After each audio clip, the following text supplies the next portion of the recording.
अस्सलामुअलैकुम। Anees astro world पर आपको खुशामदीद कहता हूँ। मैंने पिछले लेक्चर्स में आपको बुध शुम्ला, विरगो, कन्या लगन की कुंडली इसके बारे में बताया था। सबसे पहले मैंने लॉर्ड मरकरी, बुध या जिसे तारत कहा जाता है, उसके बारे में बताया। उसके बाद दूसरे घर के मालिक वीनस, शुक्र या ज़ोहरा के बारे में बताया। आज मैं आपको इस कुंडली के तीसरे घर के मालिक मार्स और मंगल कहा जाता है, इसको मरीख कहा जाता है इसको। तो अतारत ने, बुध ने या मरकरी ने, जो कि इस कुंडली का सुप्रीम कमांडर है और इस कुंडली का, इस जायचे का मालिक है, लॉर्ड है, उसने अपने दुश्मन, शत्रु या एनिमी या एंटी पार्टी मार्स, मरीख, मंगल को तीसरे घर का मालिक बनाया, जो कि नाकस घर है, और इसके साथ साथ आठवें घर का मालिक बनाया, जो कि इस कुंडली का, इस जायचे का सबसे नाकस घर। तो इस दो घरों की अलाटमेंट पर, यानी दो घरों, भाव, हाउसेस की लॉर्डशिप देने पर, ये अकॉर्डिंग टू द वैदिक एस्ट्रोलॉजी अति मारक हो गया, यानी कि इंतहाई नहस हो गया, बहुत ही नाकस हो गया। और इस कुंडली में जिस जिस घर में जाएगा वो अपने वो दोनों घरों का जो असर है साथ ले लेकर जाएगा और उस घर के मंसूबात को वो जहरीला कर देगा, नाकस कर देगा, या उनके जो मंसूबात भी कहते हैं, फल भी कहते हैं, रिजल्ट्स भी कहते हैं, उनको वो नाकस करता जाएगा। तो इस कुंडली में अतिमारक, नहस, बैड किरा का जब लगन में मौजूद होगा, शख्सियत, पर्सनैलिटी, सेल्फ, मैं खुद, तो तीसरे घर हिम्मत, हौसला, और आठवें घर एक्सीडेंटल मामलात, हर्डल्स, तकलीफ़ें, परेशानियां लेकर जब पर्सनैलिटी पर बैठेगा तो ऐसी शख्सियत बहुत ही ज़्यादा सख्त वक्त गुजारेगी। वो ऐसा काम करेगी आठवें घर के उसको रख के जो सीक्रेट्स होंगे या जिसकी मुआशरा इजाज़त नहीं देता या हमारी जो सोसाइटी उसकी इजाज़त नहीं, ऐसे काम, ऐसी उसकी हैबिट्स होंगी, ऐसी उसकी आदतें होंगी कि जिससे मुआशरा उसको अच्छा नहीं समझेगा और ये कदम कदम पर तकलीफ़ें, परेशानियां और अपने आप को मुख्तलिफ़ चीज़ों में अपने आप को घिरा हुआ देखेगा। मेहनती होगा, हिम्मत वाला होगा, हौसले वाला होगा, और यही क्वालिटी रखते हुए वो काम भी कर जाएगा जो कि एक आम आदमी करने से पहले सोचता है, उसने कर जाना। तो ये इंतहाई नाकस असर देने वाला ग्रह इस कुंडली वाले के लिए, इस जायचे वाले के लिए पर्सनैलिटी को डिस्टर्ब कर देगा। यही मार्स, मंगल या मरीख दूसरे घर में, फैमिली का घर, धन का घर, फाइनेंस का घर, आपकी गुफ्तगू का अंदाज, जब उस घर में सेकंड हाउस में जाएगा तो ये यहाँ पर एक तो धन के मामले में, अपनी अर्निंग के मामले में, या अपने जो बैंक बैलेंस है या जिसको कहते हैं जी जोड़ना, इकट्ठा करना, रास जिसे कहा जाता है, उस मामले में इंतहाई स्ट्रगल करनी पड़ेगी और शायद ही अपनी ज़िंदगी में कोई इतना धन इकट्ठा कर सके। ये शायद ही अपनी लाइफ में, अपनी फैमिली के लिए ये कुछ कर सके। नहायत नाकस। और ये दोनों घर, सुंबला भी और मीज़ान भी, या कन्या और तुला, ये दोनों इसके एंटी पार्टी, दोनों ही इसके मुखालिफ हैं। और यहाँ पर तीसरे और आठवें घर के मंसूबात को लेकर चलेगा। तो नाकस कर देगा। यहाँ पर एक चीज़ मैं आपको क्लियर कर दूँ कि कोई भी कुंडली जायचा जब आप उसको देखेंगे, उसकी स्टडी करेंगे और उसको प्रेडिक्ट करेंगे, तो ये मैं इंतहाई अहम पॉइंट्स आपको बता रहा हूँ कि कुंडली देखी कैसे जाती है। आपको मैंने मारक और कारक शुरू के जो लेक्चर्स हैं उसमें आपको मैंने डिटेल से बता दी कौन सा गिरा स्टार या सियारा किस कुंडली में मारक है और किस कुंडली में वो कारक है। मारक का मतलब नहस, बैड, नाकस रिजल्ट देने वाले, और कारक का मतलब उसके लिए साथ अच्छा गुड फल, उसके लिए बहुत अच्छे फल देने वाले। तो यही मंगल या मार्स या मरीख जब तीसरे घर अपनी ही साधारण राशि में आएगा तो उसकी मेहनत बढ़ा देगा। छोटे बहन भाइयों के लिए वो स्ट्रगल ही करता रहेगा, छोटे छोटे सफ़र करके उसको अपनी अर्निंग करनी पड़ेगी। वहाँ से जब ये सातवें घर अपने मुकद्दर को, अपने वालिद को, अपने मज़हब को देखेगा तो उसमें भी इसकी दिलचस्पी इंतहाई कम होगी। वालिद के साथ कभी भी नहीं बनेगी इसकी। उनके उलट चलने वाला या उनको खुदा न खास्ता गलत कहने वाला या उनको ताना देने वाला का आपने हमारे लिए किया ही क्या कुछ। और इसी तरह अपने मज़हब के मामले में भी ये उखड़ा हुआ होगा या लाइक नहीं करेगा या दिलचस्पी नहीं लेगा।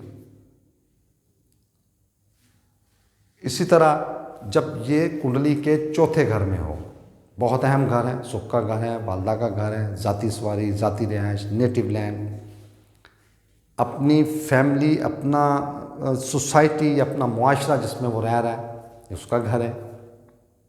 और जब ये मारक गिरा, जो सबसे इस कुंडली में सबसे मारक गिरा है, जब चौथे घर में होगा तो चौथे घर के मंसूबात के जो फल हैं या रिजल्ट्स हैं उनको ये बिल्कुल डाउनफॉल कर देगा। वालदा के साथ कभी नहीं बनेगी इसकी, या खुदा न खास्ता इसकी वालदा बीमार रहने वाली हो, सेहतमंद नहीं होंगी, या खुदा न खास्ता कोई और मामलात उनके हों जिसकी वजह से ये हमेशा तकलीफ़ में रहेगा। ये अपनी सवारी का या घर का सुख नहीं पाए, हासिल कर भी लिए इसने, गाड़ी भी हासिल कर ली, अपनी सवारी हासिल कर ली इसने, या अपना घर हासिल कर लिया, वो इसके लिए वबाने, उसके लिए जान के लिए, उसके लिए कहते हैं ना जी मेरे लिए वबाल जान बन गया, इस तरह की सिचुएशन में। और वहाँ से जब ये अपने सातवीं नज़र से अपने सामने वाले घर को देखेगा जो कि प्रोफेशन का घर, वहाँ भी ये प्रोफेशन में उखड़ा हुआ, कोई एक प्रोफेशन को लेके चलता हुआ नहीं, या जिस भी प्रोफेशन में इंतहा की मेहनत, उसके सीक्रेट्स, उसकी हर्डल्स, तकलीफ़ें, परेशानियाँ से आता हुआ अपनी लाइफ को लेके आगे चलेगा। अगर कोई प्रोफेशन किसी एक प्रोफेशन में, तो ये कोई अच्छी पोजीशन पर पहुंचने वाली पर्सनालिटी नहीं। ये चूँकि हिम्मत और हौसले का तल्लक है इसके साथ, तो लेबर के काम करने वाला, मेहनत इंतहा की लेकिन अर्निंग बहुत कम, बहुत मुश्किल से अपना या अपनी फैमिली का ये सर्कल चलाने वाला, ये उनके मामलात देखने वाला बहुत नाकस हो जाएगा जब ये चौथे घर में, कुंडली के चौथे घर में, फोर्थ हाउस में या चौथे भाव में मार्स की प्लेसमेंट होगी। मार्स या मंगल या मरीख पाँचवें घर में, इस घर में ये उच्च का होता है, ये एग्जॉल्टेड होता है, बादशाह बनता है। और इस कुंडली का अति मारक या इंतहाई नाकस या नहस सियारा, और जब वो अपनी बादशाह की पोजीशन में आएगा, एग्जॉल्टेड होगा, उच्च पोजीशन पे आएगा, तो इस घर के जो मंसूबात हैं, एजुकेशन है, औलाद है, प्लानिंग है, उसमें ये इंतहाई नाकस इसके रिज़ल्ट होंगे, क्योंकि ये अपने साथ आठवें घर के रिज़ल्ट भी लेके साथ चल रहा है और तीसरे घर के भी चल। मेहनत बहुत करने वाला होगा, लेकिन ये अपनी औलाद के लिए भी बहुत मेहनत करेगा। औलाद का सुख, शायद ही औलाद का सुख पा सके। औलाद इसको ताना देती हुई मिलेगी कि आपने हमारे लिए क्या किया, क्या बनाया आपने हमारे लिए, क्या किया हमारे लिए। और यहाँ से जब ये 11वें घर को, कुंडली के 11वें घर को देखेगा, फुलफिलमेंट ऑफ डिज़ायर्स, ख्वाहिशात, वो भी इसकी पूरी होती हुई नज़र नहीं आएंगी। और ये इंतहाई अनलकी बंदा, अनसर्टन गेन इसके करीब करीब भी नहीं हो, बहुत मुश्किल लाइफ गुजारने वाली पर्सनैलिटी, बहुत अहम सियारा है, बहुत ही अहम सियारा है। और इसका इंसानी ज़िंदगियों पर बहुत बड़ा इसका किरदार है। ये इंसान की बहुत ज़्यादा चीज़ों का कारक है, मतलब उनकी वजह है। या according to the astrology Mars से इंसानी कई मामला देखे जाते हैं, शादी के देखे जाते हैं, औलाद के देखे जाते हैं, और बहुत काम है जिससे देखे जाते हैं। मेहनत देखी जाती है, हौसला देखा जाता है, सेहत देखी जाती है। तो ये तमाम चीज़ें बादशाह बनने पर भी, अगर इस कुंडली में वो बादशाह भी बना हुआ है, तो सबसे पहले आपने देखना है कि ये इस कुंडली के लिए इसकी पोजीशन क्या है, इसकी स्थिति क्या है।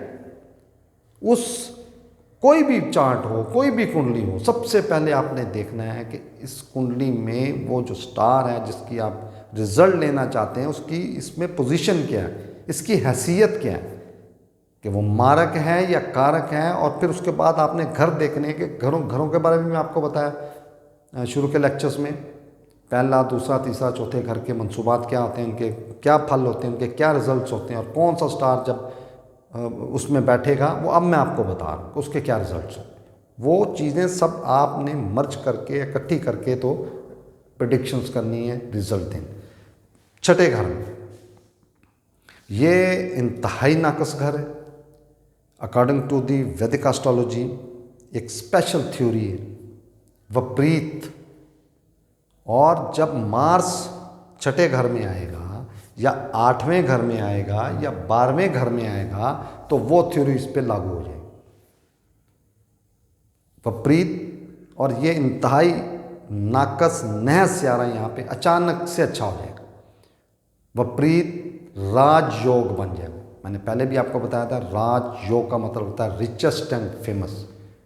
लेकिन इसके साथ साथ, क्योंकि इस कुंडली का मार्ग ग्रह है, अगर यहाँ पर बैठकर वो इसको बेहतरीन जॉब देगा, ख़ास तौर पर ये ऐसी पर्सनालिटीज़ जो होती हैं वो खेल के मैदान में जाती हैं, स्पोर्ट्स से रिलेटेड होती हैं, उसमें नाम भी पैदा कर सकता है, धन भी पैदा कर सकता है, लेकिन उसके साथ साथ छठा घर कर्जे का, लंबी बीमारी का, लिटिगेशन का, लड़ाई झगड़ों का, या एनिमीज़ या दुश्मनों में घिरा हुआ, इसकी काफ़ी लोगों से झगड़ा या इस तरह के मामलात हो सकते हैं, लिटिगेशन हो सकती है। ये साथ साथ रखेगा, ये अपने वो जो मारक उसके असरात हैं उनको भी साथ रखेगा। लेकिन अकॉर्डिंग टू दी वैदिक एस्ट्रोलॉजी जो एक अहम थ्योरी है, मैं आने वाले लेक्चर्स में इंशाल्लाह तमाम स्टार्स की बताऊंगा कि कौन से घर में कौन सा स्टार विपरीत राजयोग करता है, इंतहाई नाकस रिजल्ट देने वाला। जब कुंडली के नाकस तरीन घरों 6, 8 और 12 में आएगा तो वो विपरीत रिजल्ट देना शुरू कर देगा। और वैदिक एस्ट्रोलॉजी इसको राजयोग से कंपेयर करती। 7वां घर इंतहाई अहम घर होता है, पार्टनरशिप का घर होता है। यही मंगल, यही मरीख, यही मार्स जब 7वें घर में जाएगा तो ये यहाँ पर पार्टनरशिप के लिए इंतहाई नाकस हो जाए। सीक्रेसी, एक दूसरे में चीज़ें छुपाने वाले, पर्दा करने वाले, असल बात तक ना पहुंचाने वाले, मियाँ बीवी भी हों बेशक, लड़ाई झगड़ा इंतहा का रहेगा। और यहाँ से जब पर्सनैलिटी को देखेगा तो ऐसी शख्सियत, उखड़ी हुई शख्सियत, गुस्सा करने वाली, बदतमीज़ी करने वाली, हत्ता के गाली गलौज करने वाली भी पर्सनैलिटी, हाथ उठाने वाली, लड़ाई झगड़ा करने वाली, मार कुटाई करने वाली पर्सनैलिटी, ये असरात दें। क्योंकि ये 8वें और तीसरे के जो मंसूबात हैं, जो रिजल्ट्स हैं, जो जिन चीज़ों से रिलेटेड हैं ये घर, उनके असरात लेके चल रहा है। और 8वां घर इंतहाई नाकस घर होता है। 8वें घर में अभी मैंने आपको बताया कि एक स्पेशल थ्योरी है, विपरीत राजयोग। उसके अलावा ये यहाँ पर अच्छा तो रिजल्ट देगा, लेकिन 8वें के सडनली होने वाले मामले, हर्डल्स, बहुत परेशानियों तकलीफ़ों के बाद जाके कामयाबी हासिल करेगा। और अपना धन भी कमाएगा, नाम भी कमाएगा, लेकिन एक्सीडेंटल मामलात इसके साथ रहेंगे, सीक्रेट्स मामलात जो इसके साथ रहेंगे, ऐसे सीक्रेट्स जिसकी वजह से इसको ज़िंदगी में परेशानियां हासिल हों। ऐसे लोग जो होते हैं वो ऐसे चीज़ें जाहिर ही नहीं होने देते किसी के सामने, लेकिन जब अपनों को या गैरों को इस चीज़ का मालूम होता है, इस चीज़ का पता चलता है, तो उनके लिए वो तकलीफ़ दे साबित होता है। बेशुमार माशरे में इस तरह की, अपनी सोसाइटी में इस तरह की मिसालें आपको मिलेंगी कि ये तो बहुत शरीफ आदमी था यार, इसलिए ये काम करता था। ये इस तरह के रिजल्ट देगा, नाम भी देगा, पैसा भी देगा, दौलत भी देगा, लेकिन साथ साथ इस तरह के मामला भी इसने साथ रखे। 9वें घर में इंतहाई नाकस हो जाएगा। यहाँ पे मुकद्दर है, ये मज़हब है, जो भी मज़हब हो इस कुंडली वाले का, जिसकी बनाई होगी आपने, ये अपने वालद से उखड़ा हुआ, अपने वालद से दूर रहने वाला, उनके एंटी और उनके प्रोफेशन या उनकी लाइन या उनकी जो भी वाबस्ता होंगे जिस चीज़ से, उससे वो अलग रास्ता चुनेंगे। ये अपने मज़हब से उखड़ा हुआ होगा, पसंद नहीं करेगा या कम अज़ कम इन्वॉल्व नहीं होगा, वो उस पर पूरा नहीं उतरेगा। बेशुमार दुनिया में मज़हब है, वो उस मज़हब से तल्लक तो रखेगा, मतलब नाम उस मज़हब का इस्तेमाल करेगा, लेकिन उससे इसका कोई लेना देना नहीं। उखड़ा हुआ जो कहते हैं, मज़हब से उखड़ा हुआ, मज़हब को अच्छा ना कहने वाला, या मज़हब की मजहबी जो भी उसकी जो सर्कल्स होते हैं, जो उनके रूल रेगुलेशन होते हैं, उनको फॉलो नहीं करेगा। 10वें घर में मार्स, मरीख या मंगल, प्रोफेशन का घर, कर्म का घर, इंतहाई नाकस हो गया। और ये बेशुमार काम करने वाला, अक्सर ये जो लोग होते हैं वो लेबर का काम करते हैं, इंतहा की मेहनत करने के बाद भी अर्निंग बहुत कम, बेशुमार। एक कभी कोई काम कर रहे हैं, कभी कोई काम कर रहे हैं, कभी कोई, किसी एक प्रोफेशन में ये आपको नहीं दिखेंगे, बेशुमार प्रोफेशन के ये अटैच होंगे। इनको सफ़र बहुत करना पड़ेगा, इनको मेहनत बहुत करनी पड़ेगी, इनको तकलीफ़ें बहुत आएंगी, हर्डल्स बहुत आएंगी, परेशानियां बहुत आएंगी। कदम कदम पे इनके प्रोफेशन में इनको रुकावटें होंगी, हर्डल्स होंगी, तकलीफ़ें होंगी। इंतहा की मेहनत करने के बाद भी शायद ही ये अपने और अपनी फैमिली के लिए कुछ कर पाएँ, शायद वाली बात। 11वें घर में यहाँ पर जब मार्स आया तो मैंने आपको बताया कि यहाँ पे ये नीच का हो गया, डेबिलिटेट हो गया, फ़कीर हो गया, और यहाँ पर इंतहाई नाकस रिज़ल्ट देगा। और इसमें एक और चीज़ मैं आप यहाँ पे बता देता हूँ, ये हाई लेवल की एस्ट्रोलॉजी है, या कह लें कि अगले आने वाले, जब आप ये बेसिक्स, अभी तो मैं आपको बेसिक्स बता रहा हूँ, लेकिन जब आप काफ़ी आगे चले जाएंगे तो ये आपको ये चीज़ नज़र आएगी। यहाँ पर मार्स, मंगल, मरीख चंद्र के घर में, मून या कमर के घर में नीच का होता है, फ़कीर बनता है, डेबिलिटेड होता है। और अगर कुंडली में मून इसके सामने यहाँ पे बैठा हुआ और वो अपने घर को देख रहा हुआ, तो इसकी नीचता भंग हो जाएगी। अकॉर्डिंग टू दी वैदिक एस्ट्रोलॉजी नीच भंग योग बन जाएगा। ये भी बहुत बड़ा योग है ये, और यहीं पर ये नाकस तरीन नीच फ़कीर हालत में भी ये बादशाह का रिजल्ट देगा। ये मैं आने वाली लेक्चर्स में इंशाल्लाह आपको ये तमाम योग्स के बारे में बताऊँ। 12वें घर में फजूल अखराजात का घर, लंबे लंबे सफ़र, गैर मुल्की सफ़र, जेल, हॉस्पिटल, इल्ज़ाम लगना, तोहमत लगना, उंगली उठाई जानी, झूठे इस पे झूठा इसको कहना, इस तरह की चीज़ें, निहायत नाकस घर। और एक इस कुंडली का निहायत नहस या अति मारक गिरा जब 12वें घर में बैठेगा तो इस कुंडली वाले के लिए, और इसकी पर्सनैलिटी के 12वें पे होगा, ये नेगेटिव सोच रखने वाला, नेगेटिव काम करने वाला, ऐसे काम जो रात को किए जाते, ऐसे काम जिनको सोसाइटी गलत समझती है, ऐसी पर्सनालिटी को, शख्सियत को गलत समझती है, अपने पास भी बैठने नहीं देती, को तल्लक भी नहीं रखना चाहते, ऐसी पर्सनालिटी खुदा न खास्ता ये बन सकती। और जब ये छठे घर को देखेंगे तो ये खुदा न खास्ता किसी बड़ी बीमारी में मुब्तला, कर्जे में फंसी हुई, लिटिगेशन में फंसी हुई और उसके नतीजे में जेल जाने वाले हालात तक भी इसको भुगतना पड़ेगा। बड़ी बीमारी सामने बैठी हुई इनके, उस सिलसिले में इनको हॉस्पिटलाइज भी होना पड़ेगा, हो सकते हैं या इम्कान है। निहायत नाकस रिजल्ट किया। तो आज मैंने तीसरे घर के जो लॉर्ड हैं, जो मालिक है, उसके तमाम कुंडली के तमाम घरों में क्या रिजल्ट देता है उसके बारे में बताया। कोशिश की है कम से कम वक्त में ज़्यादा से ज़्यादा चीज़ें बता सकूं। एक चीज़ यहाँ पे क्लियर कर दूं, मैंने अपने पिछले लेक्चर्स में आपको बताया हुआ है कि मार्स की 3 नज़रें होती हैं। वो अपनी जहाँ बैठता है वहाँ से चौथे घर को देखता है। यहाँ अगर बैठा है तो इसका चौथा घर ये बना, इस पर नज़र डालता है, 7वें पे नज़र डालता है, अगर यहाँ बैठा तो ये इसका 7वां होगा, और 8वें पे नज़र डालता है। आज मैंने सिर्फ जहाँ पर बैठता है उसका बताया आपको, और वहाँ से 7वीं नज़र जहाँ पे पड़ती वो हर स्टार की होती है 7वीं नज़र, वो बताया। अपने आने वाले लेक्चर्स में जब मैं स्टार वाइज हर कुंडली में हर स्टार को लेके चलूँगा तो उसमें इंशाल्लाह मैं चौथी और 8वीं नज़र, 7वीं तो आपको बता दी मैंने, उसमें 7वीं, चौथी और 8वीं नज़र के बारे में भी डिटेल सकता हूँ। बहुत शुक्रिया। अस्सलाम वालेकुम।